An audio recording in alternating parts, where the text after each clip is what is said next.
Headline news जिंदा वेदनपुर। વડોદરા જિલ્લા અને શહેરમાં અવારનવાર આધાર કાર્ડને લઈને લોકોને સમસ્યાઓનો સામનો કરવો પડતો હોય છે, ત્યારે આધાર કાર્ડની સિસ્ટમ અપડેટ આવતા જનસેવા કેન્દ્રના અધિકારીઓ દ્વારા કર્મચારીઓને તાલીમ આપવામાં આવી હતી। ગુજરાત સ્ટેટ આધાર દ્વારા આજે વડોદરા શહેર કુટી કચેરી ખાતે આધાર કાર્ડમાં સુધારા વધારા કરવા અને સોફ્ટવેરની તાલીમ આપવામાં આવી હતી। વડોદરા શહેરમાં પોસ્ટ ઓફિસ, જનસેવા કેન્દ્ર, પાલિકા અને બેંકોમાં આધાર કાર્ડની કામગીરી ચાલતી હોય છે। આધારમાં થયેલ ભૂલોની સુધારા વધારા અને સિસ્ટમની તાલીમ આપવામાં આવી હતી। ગુજરાત સ્ટેટ આધાર અમદાવાદ દ્વારા આજે તાલીમ આપવામાં આવી હતી। આ તાલીમ સવારે 10 થી સાંજના 6 વાગ્યા સુધી ચાલશે અને આવેલ કર્મચારીઓને આધાર કાર્ડની કામગીરીમાં અડચણ ન પડે તે માટે તમામ કર્મચારીઓને આજે તાલીમ આપવામાં આવી હતી।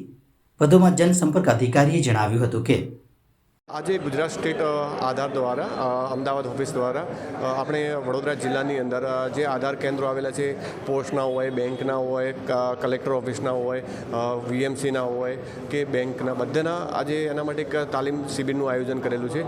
एनी अंदर स्टेटमांथी कुमार आनंद अने प्रोजेक्ट मैनेजर पिनाक दोषी आवेल छे अने मास्टर ट्रेनर द्वारा आज मास्टर ट्रेनिंग आपवामां आवेली छे, जेनी अंदर आपणे जे आधारनी अंदर कोई भूलो छे के जे सुधारा करवाना હોય જે આધારનું નવું સોફ્ટવેર યુસી આવેલું છે એના વિશેની આ ટ્રેનિંગ છે અને જે આજે સવારે 10:30 થી સાંજે 6 વાગ્યા સુધી ચાલશે।